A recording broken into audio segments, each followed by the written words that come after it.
أشهد أن لا إله إلا الله وحده لا شريك له وأشهد أن محمدا عبده ورسوله أما بعد فأعوذ بالله من الشيطان الرجيم بسم الله الرحمن الرحيم.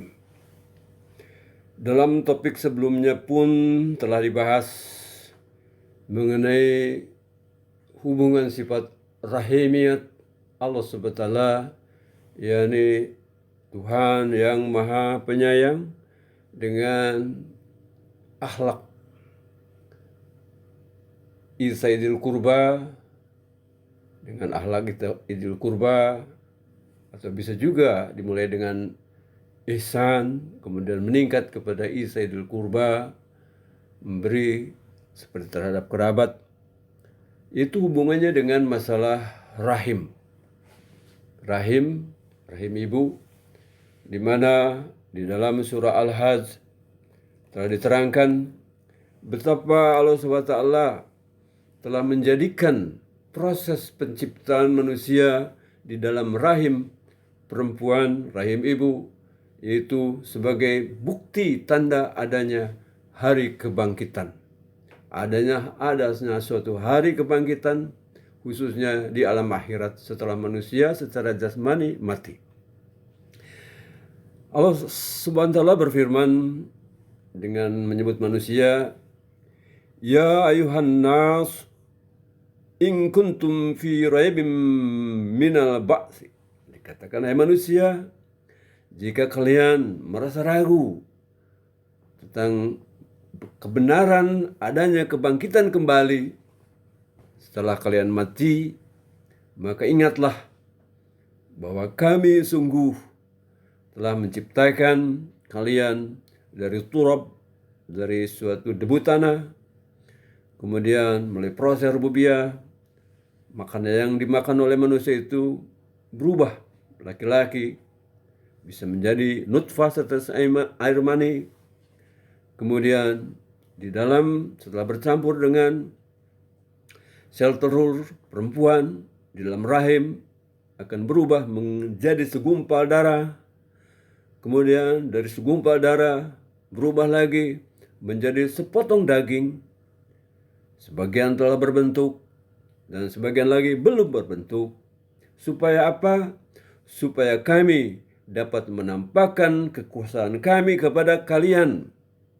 Dan kami menyebabkan apa yang kami kehendaki supaya tetap dalam rahim sampai masa yang ditentukan, yaitu selama 9 bulan. Kemudian kami mengeluarkan kamu sebagai bayi. Nah, sampai batas ini pada salah satu topik pembahasan sebelumnya telah dikatakan bahwa seandainya bayi di dalam rahim ibu telah mengerti ketika dikatakan, hai bayi, sesungguhnya di luar kehidupan rahim yang engkau sekarang ada di dalamnya, ada kehidupan yang lebih luas. Telah dikatakan mungkin mereka akan mengatakan tidak percaya. Ternyata sudah dikatakan, kemudian kami mengeluarkan kamu sebagai bayi.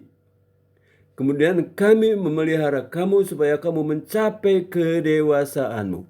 Ya, ternyata bayi itu setelah 9 bulan dilahirkan dan memang ada kehidupan yang lebih luas daripada rahim. Kemudian kami memelihara kamu supaya kamu mencapai kedewasaan kamu. Dan di antara kamu bahkan ada yang diwafatkan secara wajar. Dan sebagian lagi ada yang dipanjangkan umurnya hingga pikun. Yang akibatnya mereka tidak mengetahui sedikit pun tentang pengetahuan yang sebelumnya mereka kuasai. Jadi kata Allah SWT, jika manusia dipanjangkan usianya, itu akan mengalami setelah mencapai puncak kesempurnaan jasmaninya, kecerdasannya, berilmu yang sangat luar biasa. Kemudian secara bertahap dia akan mengalami masa tua dan mengalami pikun. Nah, menurut Allah SWT ternyata proses sebagai bayi, sebagai remaja, sebagai orang yang mencapai puncak kedewasaannya, mencapai masa tuanya, menurut Allah SWT itu bukan saja berlaku bagi manusia secara perorangan, tetapi juga berlaku bagi manusia secara kaum, secara bangsa. Jadi ada bangsa-bangsa pun yang dia dibangkitkan menjadi umat pilihan. Umat pilihan Allah SWT menggantikan umat pilihan sebelumnya. Karena itu di dalam Al-Quran dikatakan walikuli ummatin ajal, bahwa setiap umat punya ajal. Fa idza jaa ajaluhum la yastakhiruna, bahwa jika umat tadi telah sampai kepada ajalnya, batas waktunya, maka mereka tidak bisa menangguhkan kedatangan ajal mereka, jangka waktu mereka, dan tidak pula bisa mempercepat kedatangannya sesaat pun. Fa idza ajalhum la yastakhiruna sa'atan wa la yastaqdimun. Seperti itu. Jadi ajal itu bisa terjadi pada manusia secara pribadi, bisa terjadi pada manusia secara kaum. Jadi pribadi juga ada ajal, manusia secara kaum itu ada ajal, sehingga terjadilah pergantian umat pilihan di kalangan Bani Adam. Lalu berikutnya apa? Dikatakan bahwa ya Bani Adam, hei Bani Adam, jika datang rasul-rasul di antara kalian yang membacakan, menceritakan kepada kalian ayat-ayat kami. Dikatakan, barang siapa yang bertakwa dan memperbaiki diri, wala khaufun alaihim wala hum yahzanun, maka bagi mereka tidak ada ketakutan sedikit pun kehidupan di dunia, apalagi di akhirat, dan mereka tidak akan berduka cita, tidak akan bersedih.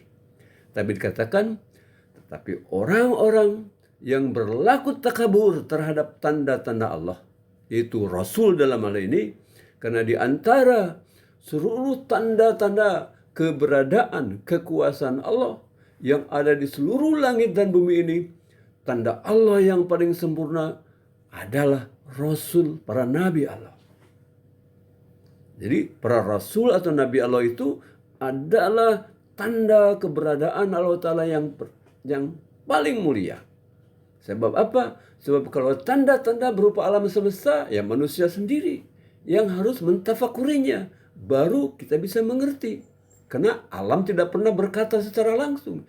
Tetapi kalau Rasul, Nabi Allah, sebagai tanda Allah Ta'ala mengatakan bahwa saya adalah utusan Allah Ta'ala, dan saya telah bertemu dengan Allah Ta'ala, dan saya telah bercakap-cakap dengan Allah Ta'ala, dan saya telah diajari hal-hal gaib tentang Allah Ta'ala yang manusia tidak mengetahui. Inilah karena di antara tanda-tanda Allah Ta'ala, maka Rasul Allah, para Nabi Allah, inilah tanda-tanda yang paling luar biasa, yang paling nyata tentang keberadaan, tentang kekuasaan Allah Ta'ala.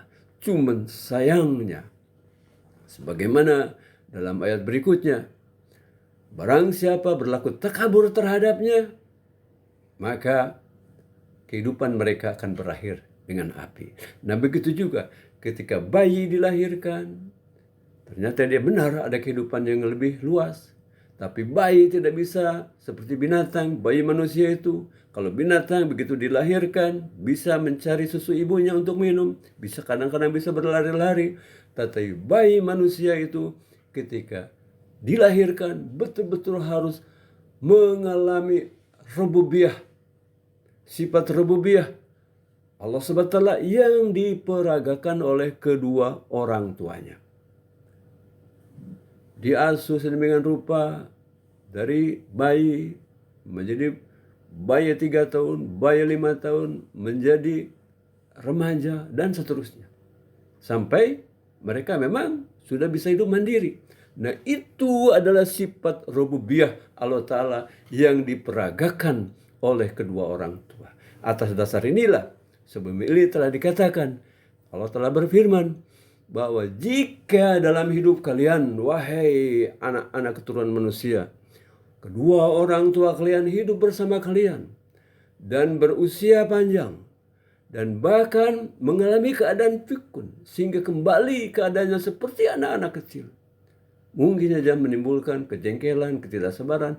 Janganlah kalian sekali-kali untuk menghardiknya, menampakkan rasa ketidaksukaan. Bahkan haruslah tetap berlaku santun terhadap kedua orang tua engkau. Bahkan harus berdoa, Rabbi harhumma kama rabbayani shaghira. Selain berbuat baik, berdoa kepada Allah Ta'ala, ya Allah, kasihinilah kedua orang tua kami sebagaimana karena mereka telah rabbayani, telah memelihara kami sedemikian rupa waktu kecil sehingga kami dewasa, hingga seperti sekarang ini mendapat kesuksesan duniawi. Kasihanilah. Jadi inilah bahwa orang tua merupakan sifat peragaan sifat rububiyah Allah Ta'ala yang paling utama. Atas dasar inilah dalam Al-Quran, di dalam hadis ada dikatakan bahwa setelah ketaatan, kecintaan kepada tauhid ilahi, kepada Allah Subhanahu wa Ta'ala, maka berikutnya adalah kecintaan, penghormatan kepada kedua orang tua. Karena orang tua adalah pelaku sifat rububiyah utama Allah Ta'ala yang paling sempurna adalah kedua orang tua. Insya Allah masalah ini kita bahas pada kesempatan berikutnya. Assalamualaikum warahmatullahi wabarakatuh.